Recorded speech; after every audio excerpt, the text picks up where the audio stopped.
Bonjour et bienvenue à TV Scale Up, le podcast de Village des entrepreneurs. Le Village des entrepreneurs est une initiative de Togomol, à travers laquelle les entrepreneurs ont accès aux services et aux ressources dont ils ont besoin pour leur croissance. À travers TV, les entrepreneurs ont accès à un soutien pratique, sectoriel et pragmatique qui les permet d'avoir accès à des experts tels que dans les ressources humaines, dans la communication, le marketing, comme pour le packaging. Dans ce podcast, nous allons discuter avec des experts TV qui vont nous partager un peu leur parcours, ainsi que nous parler un peu plus en profondeur de leur domaine d'expertise. Avec nous, nous avons Nabila, qui est experte en qualité, et donc qui va nous partager un peu son expertise. Bonjour Nabila. Bonjour Edou. Bienvenue à TV Scale Up. Merci. Donc ma première question, c'est juste de te demander de résumer un peu ton parcours et qu'est-ce qui t'a appelé à te spécialiser en qualité. D'accord. Donc, déjà, il faut savoir que de formation, je suis ingénieure en agroalimentaire. Donc, j'ai décidé de me diriger vers cette filière tout particulièrement parce que, je pense comme beaucoup de personnes, j'ai constaté qu'en Afrique, on avait beaucoup de ressources, mais malheureusement, elles se perdaient beaucoup. Et l'une des raisons, ce n'est pas la seule, mais l'une des grandes raisons, c'est lié à des problèmes de compréhension de ce qu'est la qualité, de la conservation et également la qualité, la conservation, etc. Et au-delà de ça, nous avons beaucoup de ressources, mais nous avons du mal à les valoriser à l'extérieur. Et grâce aux normes, on a la possibilité vraiment d'exporter nos pays à l'extérieur et de nous permettre d'apporter de la valeur ajoutée dans nos pays. Donc c'est un peu pour toutes ces raisons-là que j'ai décidé de faire de l'agroalimentaire et tout spécifiquement tout ce qui a trait à la qualité. D'accord, donc nous allons nous focaliser sur l'agroalimentaire. J'aimerais vous demander un peu d'expliquer pourquoi est-ce que les entrepreneurs ont besoin d'un service de quelqu'un qui est expert en qualité et aussi à quelle étape en fait de leur entreprise est-ce que la question se pose et il serait judicieux de faire appel à un expert ou une experte en qualité. Alors pour répondre à la deuxième question, pour commencer, dès le début, une entreprise a besoin de mettre en place un système de gestion de la qualité parce qu'une petite entreprise ne peut pas se permettre une certaine marge d'erreur par rapport aux grandes entreprises. Et les marges d'erreur c'est quoi? C'est les produits non conformes qu'on est obligé de jeter, c'est les plaintes de clients, c'est des clients qu'on perd, c'est des éventuels problèmes au niveau de la réglementation à gérer, etc. Donc, quand on met en place un système de gestion de la qualité dès le début, ça nous permet dès le début d'asseoir notre produit pour éviter plus tard d'avoir de trop grands écarts. Donc, il faut faire la différence, bien sûr, entre le fait de mettre en place la qualité et le fait de se faire certifier. C'est deux choses différentes. Donc, je pense qu'on en parlera plus tard. Mais déjà, le fait de mettre en place un système de gestion de la qualité dès le début, c'est possible et c'est même indispensable pour pouvoir vraiment s'assurer que l'image de l'entreprise soit stable sur la durée. Voilà. D'accord. Cela m'amène à ma deuxième question. J'aimerais savoir quelle est la différence entre les normes et la certification. Oui, donc les normes, en fait, c'est comme un guide. Quand on parle de normes, ce sont des guides qui expliquent comment faire telle chose. D'accord. Et on peut mettre en place des normes sans forcément se faire certifier. L'objectif d'une norme, c'est de pouvoir m'assurer que je mets en place les choses d'une certaine façon. Par exemple, quand on parle de la norme ISO 9001, c'est la norme système de management de la qualité. C'est une norme qui permet de mettre en place un système de gestion de la qualité. Donc un système qui va vous permettre d'assurer toujours des produits de qualité à vos clients. Une fois qu'on a mis en place cette norme, ça nous a permis nous-mêmes de mieux nous organiser, ça nous a permis nous-mêmes de nous assurer que les clients sont constamment satisfaits, ça nous a permis de nous assurer que nos processus sont correctement gérés, etc. Et une fois qu'on a mis en place cette norme, si on le souhaite, on peut décider maintenant de se faire certifier. Et la certification, c'est le fait d'appeler un organisme indépendant qui va venir regarder ce qu'on a fait et dire « Ah, effectivement, vous avez mis en place la norme correctement, voilà, je vous donne un diplôme. » Et avec ce diplôme-là, moi, je peux dire à mes clients, et surtout pour ceux qui veulent l'exporter, c'est très important, je peux leur dire « Voilà, regardez, j'ai ce diplôme-là, c'est la preuve que je mets effectivement en place ce guide-là que vous demandez. » C'est un peu ça la différence entre la certification et la norme. D'accord. Du coup, si je comprends bien, les normes ne ne concernent pas nécessairement juste le processus de production, mais aussi d'autres aspects de l'entreprise. Oui, en fait, les normes concernent toute l'entreprise en général. Bon, après, ça dépend des normes, mais en général, les normes les plus globales, les plus importantes, celles en tout cas qui ont trait à l'agroalimentaire et qui sont demandées par les entreprises en général, ça touche pratiquement toute l'entreprise. Parce que quand on parle de qualité, tous les départements sont impliqués. C'est-à-dire que quelqu'un qui s'occupe de la gestion des ressources humaines, s'il ne met pas en place un certain système de gestion de la qualité, ceux qui sont censés fabriquer les produits ne seront pas compétents. S'ils ne sont pas formés et qu'il n'y a pas quelqu'un qui met en place un plan de formation, ils ne pourront pas produire forcément de la bonne façon. S'ils n'ont pas les bons équipements, ils ne pourront pas fabriquer de la bonne façon. Donc ça veut dire que le département maintenance également est impliqué. Si celui qui est au niveau de la finance ne sait pas gérer correctement son budget, tout ce qui doit être mis en place pour pouvoir correctement fabriquer un produit de qualité ne pourrait pas être mis en place parce que le temps qu'on se rende compte, il n'y aura plus d'argent dans les caisses. Donc en fait, tout le monde est impliqué dans la qualité. Donc quand on parle d'une norme, par exemple ISO 22000, sécurité des aliments, et ISO 9001, vraiment, on s'attaque à tous les départements et on s'assure que tout le monde, à son niveau, est sensibilisé. Voilà. Maintenant, de votre expérience, comment réceptifs sont les entrepreneurs, surtout qui commencent à l'argumentaire, l'importance d'avoir un expert en qualité, mais en tout cas, se focaliser sur la qualité? Est-ce que, par exemple, votre argumentaire serait différent pour une start-up ou une PME qu'une grande entreprise? En général, les petites entreprises, les start-up ne voient pas forcément l'importance de la qualité. Ils se disent, bon, nous, on a des moyens très limités. Il faut qu'on gagne de l'argent rapidement. On n'a pas de temps à perdre, ni d'argent à perdre dans cette histoire de qualité. Moi, dans ce genre de cas, ce que je dis, c'est que, en fait, le temps et l'argent qu'ils refusent de mettre dans la qualité, c'est du temps et de l'argent qu'ils vont perdre plus tard. C'est du temps et de l'argent qu'ils vont perdre de façon... Il y a ce qu'on perd de façon visible. Donc, c'est les produits qui sortent non conformes, les produits qui sortent, qui ne sont pas bons, qui sont obligés de jeter. C'est les produits, les matières premières qui sont gaspillées parce qu'ils n'ont pas fait un bon tri à l'entrée. Mais il y a aussi tout ce qui est coût invisible. C'est les clients qui ne reviennent plus et qui ne vont pas vous dire pourquoi ils ne sont pas revenus. Ils ne reviennent juste pas parce que, bon, voilà. Ça, c'est, supposons, un client qui achète un jus d'ananas. Il achète son jus d'ananas et puis il ouvre son jus d'ananas, le jus d'ananas est fermenté. Il y a très peu une fois sur deux, en fait, une fois sur 1000, c'est une fois sur 1000 que le client reviendra pour se plaindre. Sinon, souvent, il ne va juste plus jamais acheter cette bouteille. Donc, il y a des coûts d'opportunité comme ça qui sont perdus. Ça, c'est d'une part. D'autre part, il faut savoir aussi que quand on parle de qualité, on parle de fidélisation d'un client. Je pense qu'on a tous été confrontés à ce cas-là, là où on va acheter un produit. Si je prends encore le cas du jus d'ananas, comme j'ai ça sous les yeux, je vais acheter mon jus d'ananas. Je bois le jus d'ananas, c'est une nouvelle entreprise, c'est hyper bon. C'est tellement bon que je me dis, ah, ce jus d'ananas-là, c'est mon jus. Et je retourne une autre fois, j'achète le jus d'ananas et il n'est plus bon. Il a un goût un peu fermenté ou alors tout simplement, il est bon, mais il n'a pas le même goût. Il n'a plus le même taux de sucre, je n'apprécie plus. Ça crée de la déception. Alors que quand on met en place un système de gestion de la qualité avec des contrôles qualité réguliers, ça permet d'établir une certaine constance dans les produits qu'on fabrique. Donc on sait qu'on a fait notre analyse du marché, on sait que notre client, il aime le produit sucré comme ça, acidifié comme ça, il aime quand c'est frais, etc., etc. On met en place des contrôles réguliers pour s'assurer qu'à chaque fois qu'il viendra acheter ce produit, il aura exactement le même goût. Et ça permet vraiment de fidéliser les clients. Donc il y a beaucoup de choses comme ça qui ne sont pas vues par les jeunes entrepreneurs. Eux, ils voient tout de suite la certification. Ils ne voient pas le côté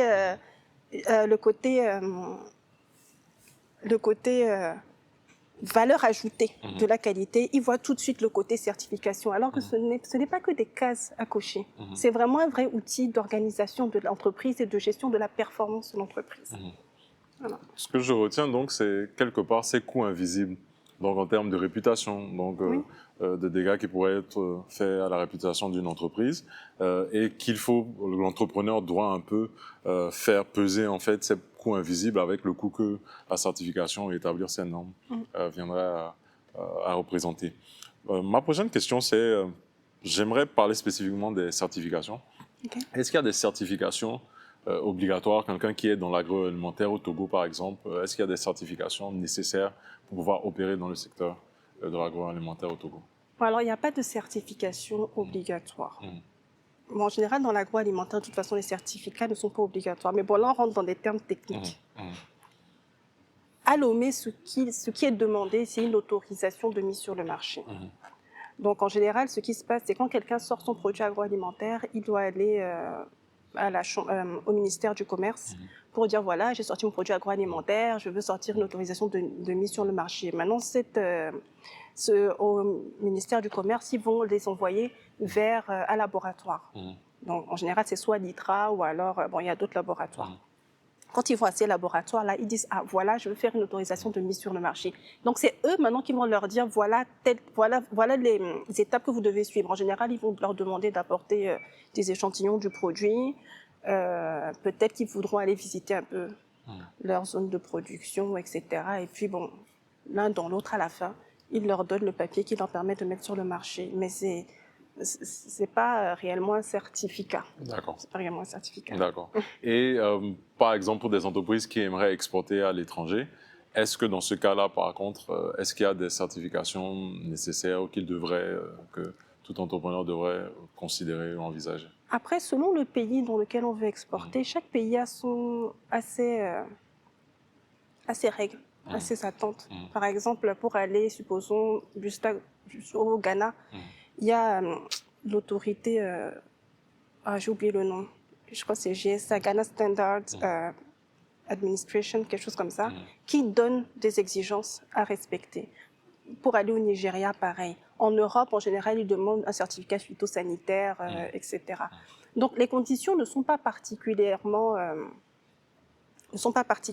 rudes pour pouvoir passer les frontières. Ce qui est rude, en général, c'est les exigences des clients. Donc, en général, les clients, eux, ils demandent des certificats.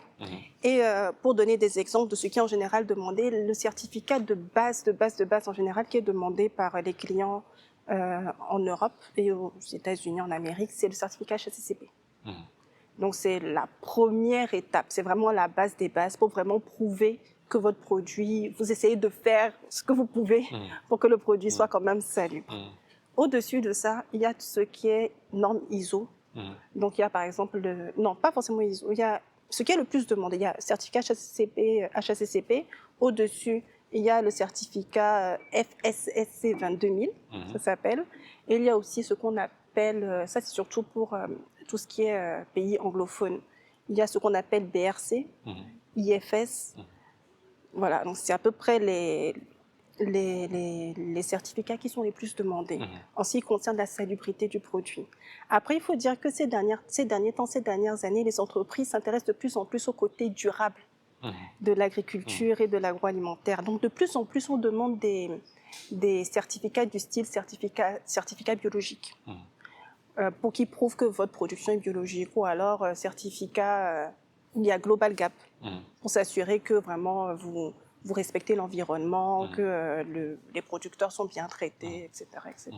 Voilà. Donc, de ce que je retiens, il y a énormément de certifications.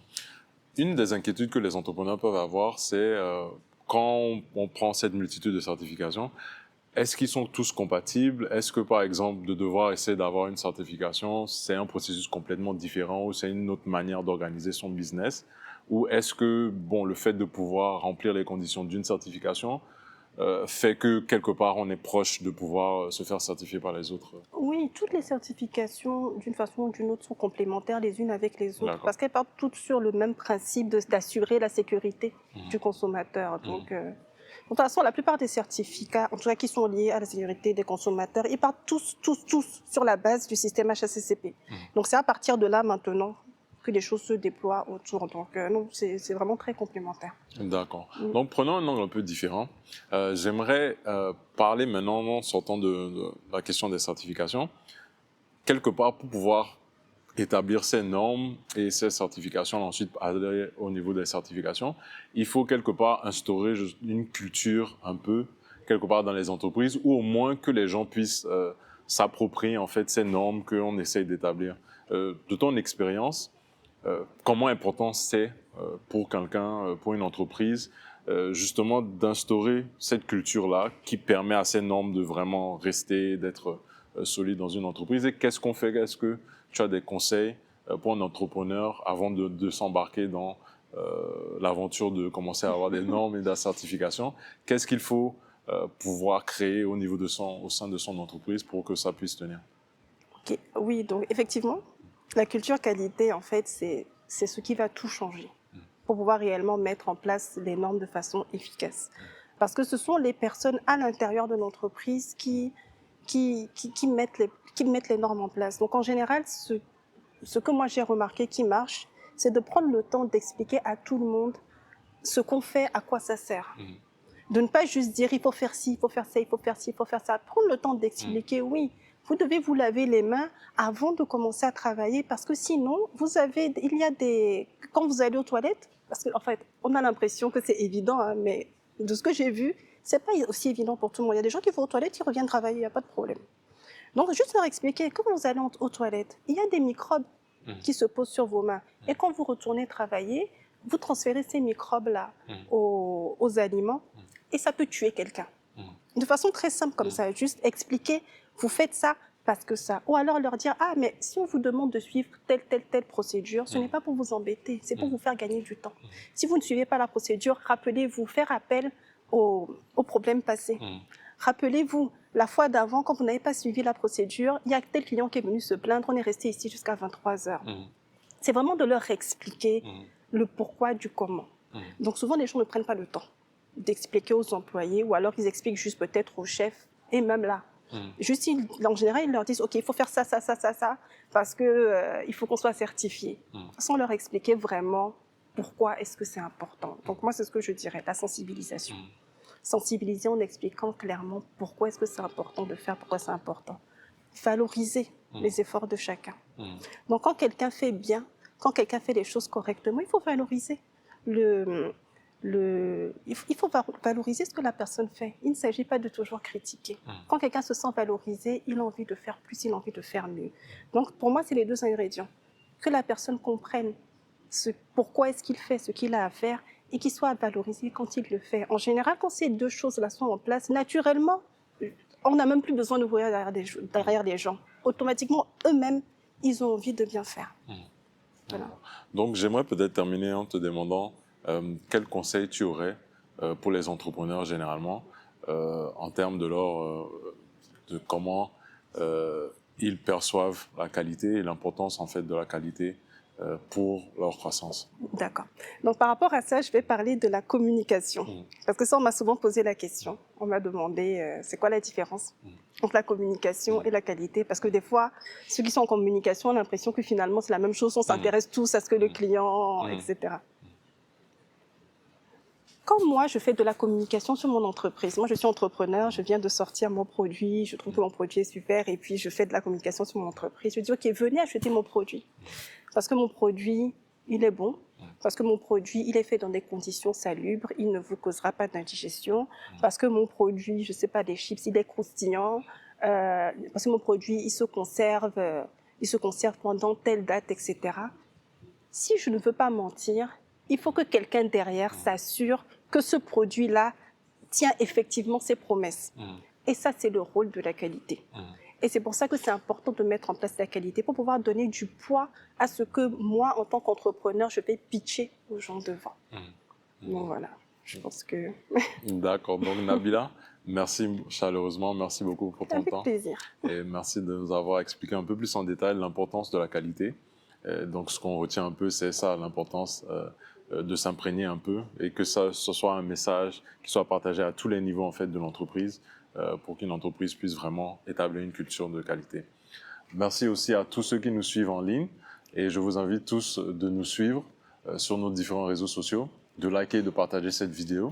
Et pour tous les entrepreneurs qui seraient intéressés de prendre un rendez-vous avec un de nos experts TV, vous pourrez le faire en appelant le secrétariat avec le numéro qui sera inscrit dans la bio en dessous de cette vidéo. Nabila, merci beaucoup. Merci à toi. Et à très bientôt pour un autre épisode de TV Scale Up. Merci.